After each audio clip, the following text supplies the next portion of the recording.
What's going on, guys? Welcome to Victims and Villains. If you guys are new to this channel, we create content specifically to talk about mental health through pop culture. My name is Captain Nostalgia, and today we're talking about Shazam! Theory of the Gods.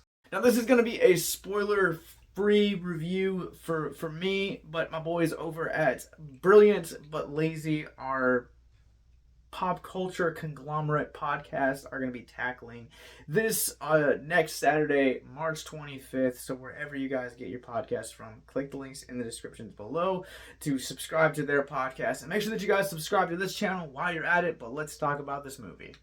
Fury of the Gods picks up 2 years after its predecessor, where Billy and the Shazam family, as I will call them because this movie kind of doesn't really know what to call them yet, and it's a running joke, but I will talk about that in just a few minutes. Essentially, the family faces off against the daughters of Atlas, who was a Titan, and they're basically fighting for control over the city and to save the day. As you can kind of tell, this movie's kind of hard to condense down into a couple sentences because this movie is very busy. There's a lot of stories that are established within its 130-minute runtime, and some of them pay off, some of them don't. Billy struggles with imposter syndrome and continues to grow as a character. We'll talk about that more in mental health. Freddy is trying to be kind of like the cool guy. He's also got a romance subplot that's woven throughout the course of this. Family's not really sure what to call themselves. You have the bad guys, Helen Mirren and Lucy Liu. Talk about those ladies in just a few minutes, but they're essentially trying to get revenge. I have questions about the continuity because characters from Peacemaker come into here, but are in very clearly different roles. So what's going on there, James Gunn? But I think you get the point. This movie has a lot going on, and there's a lot of times where I felt this film lacked focus for probably the first 2 acts of this movie, and maybe not the full second act, but definitely at least the first half of this film. I think once the characters kind of start going in similar trajectories, that's when the film starts to feel a lot more cohesive and a lot more streamlined. There's sequences in the beginning of this movie where they are in the Rock of Eternity and Billy is essentially trying to lead this meeting with the super version of the family, and you can kind of tell that their attentions are all elsewhere. And that's how it kind of felt like this movie handled itself for the first hour, a little over.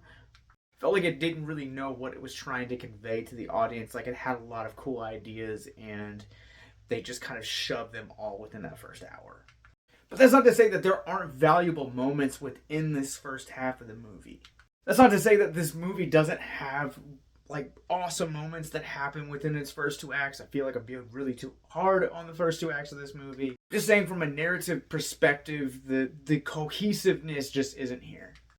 I rewatched the first film in preparation for this film, and the first film always catches me off guard because it's always funnier, it's always heartwarming than I remember it being. I feel like every time that I watch it, I always have a good time. It's such a fun film, and coming into this film, you expect a level of comedy and heart and action to kind of be the trifecta of the Shazam movies. And I think with this one in particular, the comedy is very hit or miss. There are definitely moments where you can tell the writers meant for it to be a joke here, and they don't land. On the flip side of that, there are definitely moments that when the comedy hits, it hits hard.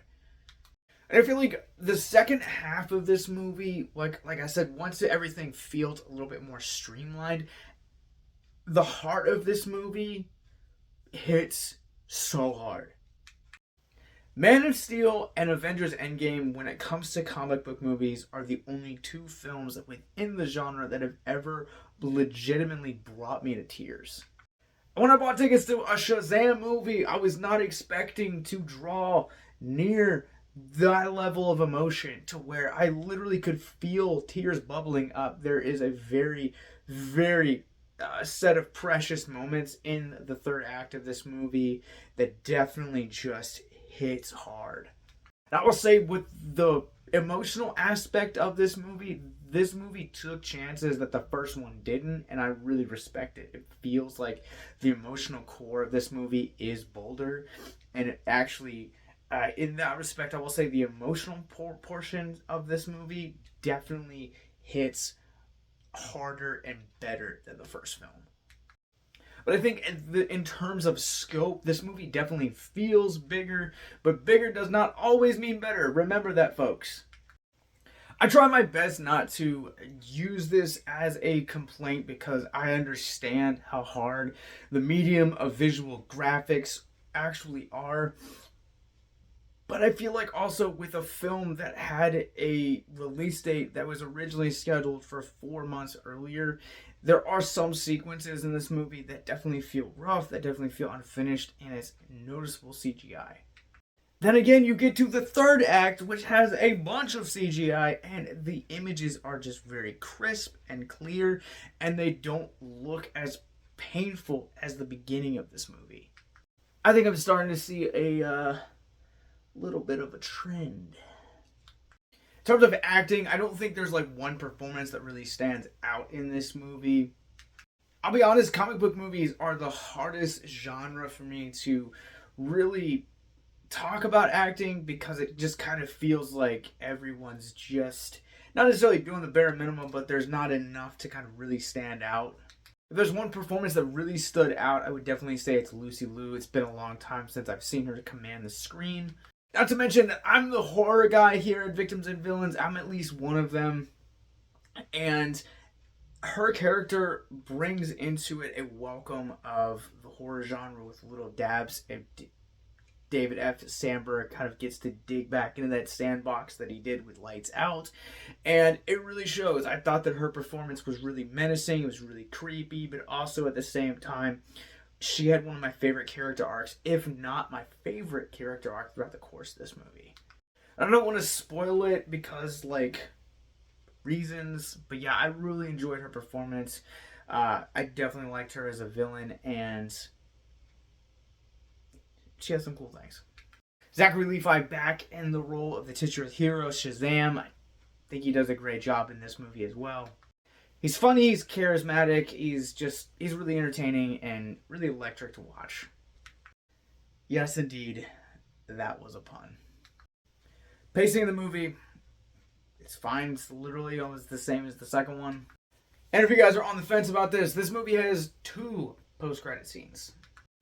But let's go ahead and jump into the Rorschach ratings for this movie. I'm going to go ahead and give it a 3 out of 5. I think this movie is very much middle of the road for the DCEU.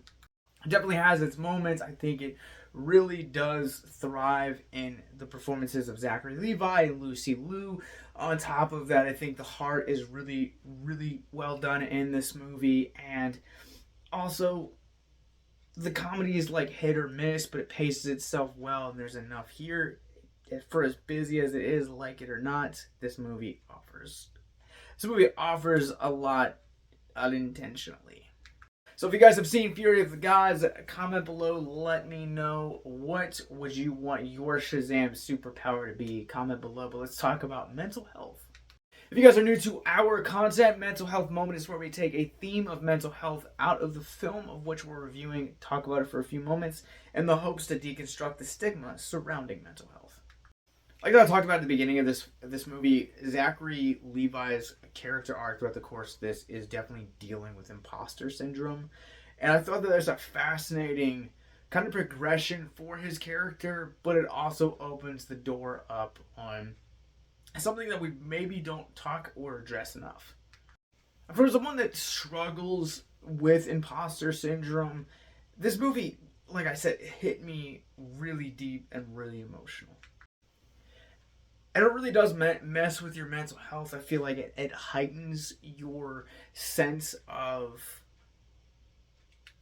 anxiety, like at any minute, like something could literally just burst through whatever the source of your imposter syndrome is and just be ripped out from underneath of you.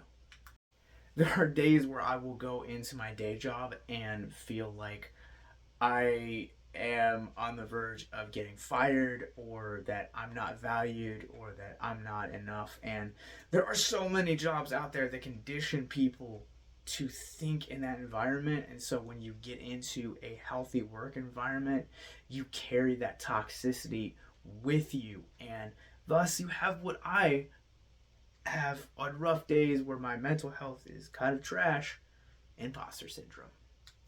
And the fact that Billy Batson suffers from that, because when they break it down in the opening sequence of this movie, here you have a young man who is a couple months shy of his 18th birthday, who has his father abandoned him, mother abandoned him, and he's been kicked out of 11 foster kids, and so he's been gifted with this otherworldly power, and he thinks that at any moment that power could be 100% stripped away from him. Because Billy has a history with these individuals leaving him, or him going through the motions of not being good, not thinking he's good enough, or just a number of other things, and being kicked out of these homes, he thinks that at any moment he quite literally could experience the bubble burst and lose his powers. And there's a portion of this movie that I feel like definitely addresses that, and part of his character journey throughout the course of that is definitely him trying to find his own footing. And on days where the evil imposter syndrome strikes my own mental health, there are definitely days where I have found that I need to decompress. I need to talk to certain people. I need to watch certain movies. I need to find music that is going to make me feel okay.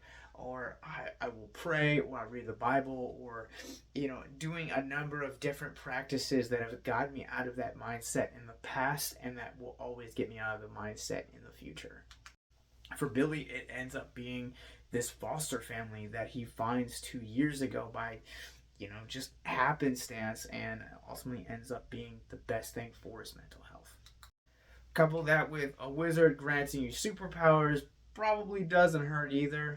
The point I'm trying to make is you need to find practices and habits for your own mental health, that if you are in a situation like this, or someone that is, like, be there for them. Be the person that you can listen to, that they can talk to in order to feel secure. Or you guys can check out the links in our descriptions below and check out our mental health resource library. Thank you guys for watching.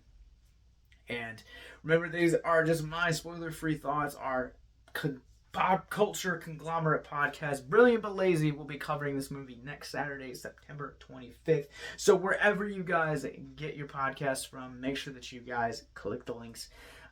Hit that subscribe button on their podcast. All of our podcast links are in the descriptions below. Shazam! Fury of the Gods is now playing in theaters everywhere. And click that subscribe button. Have a good weekend.